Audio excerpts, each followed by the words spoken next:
Good morning everyone. अभी मैं आप लोगों को जो है प्रतियोगिता दर्पण का जो है कुछ एमसीक्यू है जिसको डिस्कशन करने जा रहा हूँ।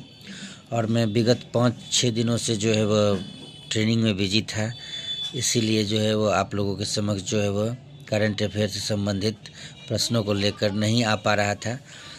तो उसके लिए जो है मुझे काफ़ी खेद है। अब मैं उसको कंटिन्यू रखूँगा ताकि आगामी जो 71वीं बीपीएससी है, साथ ही NTPC group D, Bihar SSC GL 4, उनको जो है वो काफ़ी हेल्प होगा। क्योंकि मैंने इसमें आईआर का जो क्वेश्चन है, खास करके अंतर्राष्ट्रीय राष्ट्रीय घटनाक्रम का जो है वो इस वीडियो में जिक्र किया जाएगा, जो कि काफ़ी इम्पोर्टेंट है एग्ज़ाम पॉइंट ऑफ व्यू से।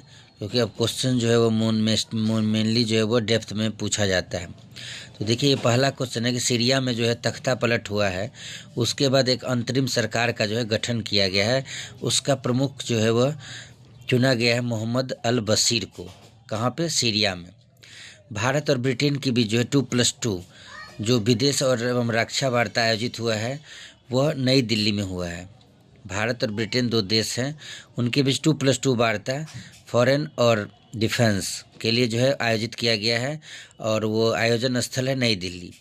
हाल ही में भारत की यात्रा पर आए भूटान नरेश, उनका नाम है नामग्याल वांगचुक, जो भारत की यात्रा पर अभी कुछ दिन पहले आए थे।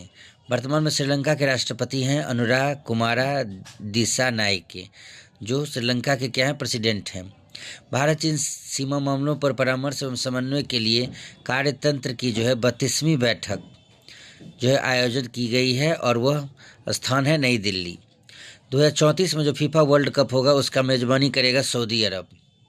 2034 में कहाँ पे होगा? 2034 में जो फीफा वर्ल्ड कप होगा उसका होस्ट करेगा सऊदी अरब। और 2030 में जो फीफा वर्ल्ड कप होगा उसमें स्पेन, पुर्तगाल और मोरक्को, 3 कंट्री जो है वो मिल करके संयुक्त रूप से उसका होस्ट करेंगे, यानी मेज़बानी करेंगे।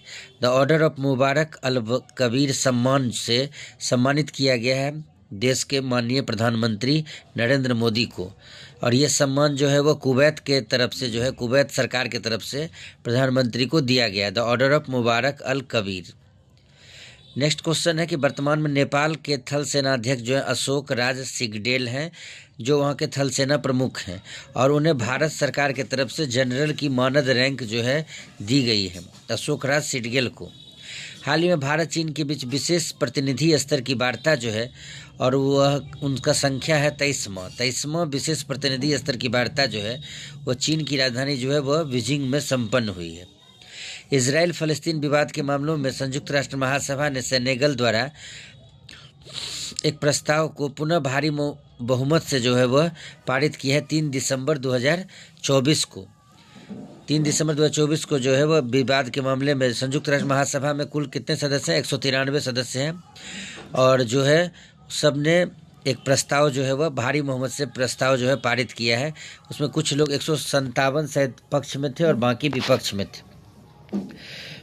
फरवरी 2026 से राष्ट्रीय आय का जो लेखांकन का नया आधार वर्ष है वह 2022-23 होगा। अभी तक 2011-12 है, लेकिन इस पे जो है राष्ट्रीय आय लेखांक जो है वो स्थिर मूल्यों पर राष्ट्रीय आय लेखांक का जो आधार वर्ष होगा, अब 2011-12 के स्थान पर 2022-23 करने की विचार कर रही है भारत सरकार।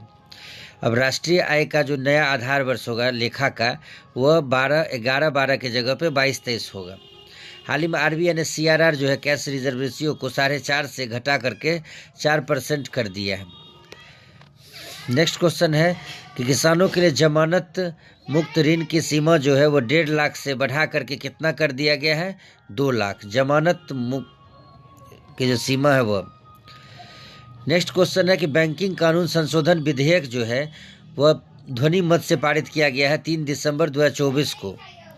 CACP क्या होता है? Commission for agriculture cost and prices. ये पेज में थोड़ा ठीक से नहीं आया है, लेकिन मैं बता रहा हूँ, वही है क्वेश्चन। जलवाहक योजना का शुभारंभ जो है सोनेवाल जो केंद्रीय जल शक्ति मंत्रालय है वह 15 दिसंबर 2024 को जो राष्ट्रीय जल मार्ग को जोड़ने के लिए NW1, 2 और एक और जल मार्ग हैं के लिए एक योजना तैयार की है, जलवाहक योजना। केन बेतवा लिंक परियोजना का शिलान्यास किया गया प्रधानमंत्री मोदी के द्वारा 25 दिसंबर 2024 को, जिस दिन अटल बिहारी वाजपेयी का जो है वो पुण्यतिथि था और सुशासन दिवस मनाया जाता है 25 दिसंबर को। तो ये एक बड़ी इम्पोर्टेंट क्वेश्चन था दर्पण का और फरवरी मंथ का है। हो सकता है कि आप लोगों को ये काफ़ी हेल्पफुल होगा। आगे मैं कल से कंटिन्यू रखूँगा। अगर अच्छा लगा होगा तो मेरे चैनल को लाइक एंड सब्सक्राइब करिएगा। Thank you. मिलते हैं नेक्स्ट अपडेट के साथ।